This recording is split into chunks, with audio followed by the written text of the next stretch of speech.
The municipality of Metsimaholo Uh-huh. decided to reply or release a statement on the article that we obviously did. One of the things that we have picked up from that article is the fact that they're saying that the executive mayor was not involved in the appointment processes. They've also spoken about issues of insourcing and all of that.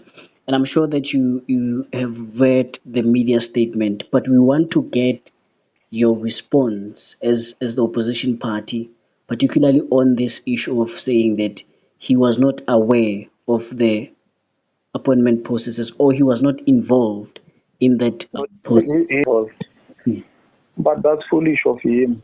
Your driver, who on daily basis is with you, driving you around, and there's an issue that is getting. Let's say he's saying he's not involved, but I don't believe that you.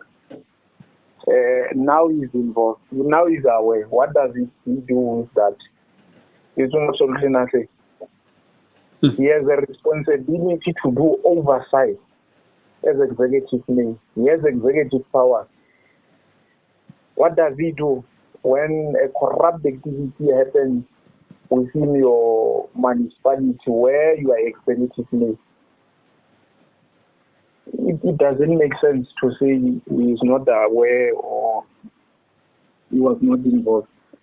By mere fact that he has an oversight role to play, there has to be something that he's doing. But I'm not there. Even the statement itself, the person whom we are told has written a statement, Dr. Gino Albert, doesn't know about the statement. Dr. Gino Albert was from Bloemfontein to Sasolburg, was not at work. He's not even aware of the statement, but it's fine, nevertheless. And the statement is poorly constructed. Let's go through it so that you get my argument. Where is my argument?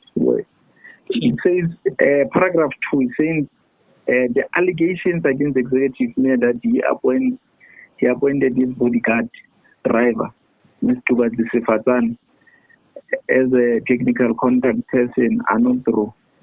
Councillor was not involved in the appointment process. Act 117 of Local Government Municipal Finance Management Act clearly states that councillors are barred from serving on municipal tender committees. No councillor of any municipality may be member or of a municipal bid or any other committee evaluating, approving a tender.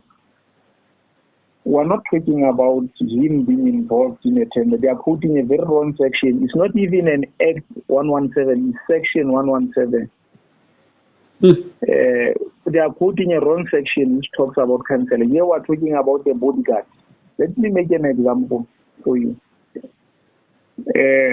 Let's say you are working with environmental health, and then you have a clean. If you are to do specifications for environmental work, you will not take a cleaner to do specifications for the whole environmental work. A cleaner might be working with issues of environment, but does not have an overall picture of the whole department. Hence, the regulation 27 sub-regulation 3 is saying at least around issues of specification, you can appoint a manager. That person is not even a manager. Let's go to another paragraph where they have quoted the very same regulation that I'm talking about. I think it's point number, these people are disturbing you with calls, you know. So I think we bullet point number 1, 2, 3, 4, 5, Yes. which says, in terms of municipal supply chain management regulation, specifically regulation 12.3 prefers the appointment of manager responsible for functions involved. Do you hear me? Yes, sir. I'm listening to you. Now, the executive mayor, a driver whom his contact with that municipality has been through the executive mayor. He's appointed by executive mayor. He can be fired by executive mayor whenever executive mayor feels like firing him. His involvement in Metsimaholo depends on the executive mayor. When the executive mayor leaves that council, he's automatically out. His life, his work for that municipality is attached to the executive mayor. If the executive mayor is executive mayor, he is out automatically. You take such a person to go and deal with. You take a driver for that matter, to go and deal with management issues. They are saying one amongst other things why they did not take the end user manager. It's because an end user manager decided to recuse himself. Is there in the statement? Sure.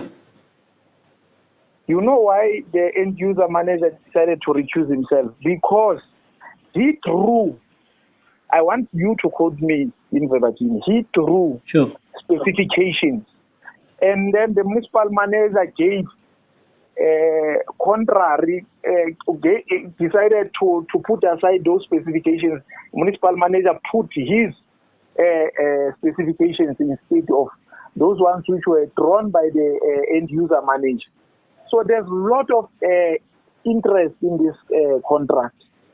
And the only thing why they appointed that person who's a driver of executive mayor, they only appointed that person because they know he's disparate, he's vulnerable, his term is only relied on the executive mayor. Even if executive mayor can say there's a break of relationship between me and you are no longer a driver, it does not need a lot of technicalities to remove him.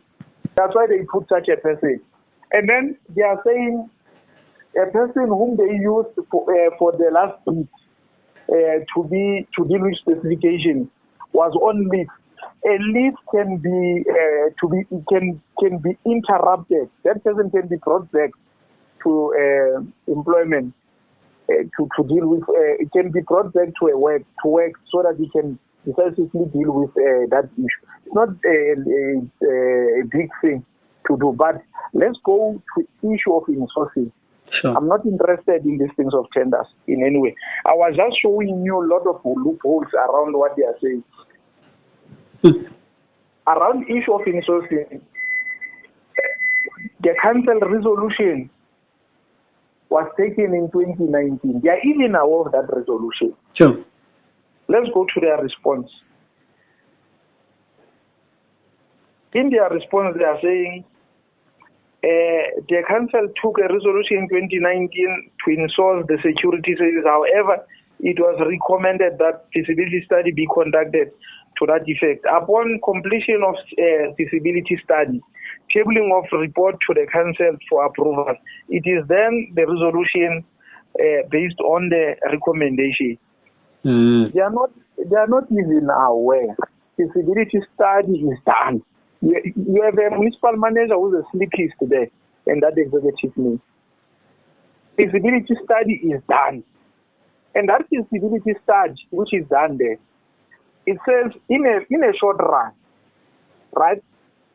The municipality will spend a lot because we'll have to buy necessary equipment. But in a long run, municipalities tend to save a lot of money out of that exercise. Sure.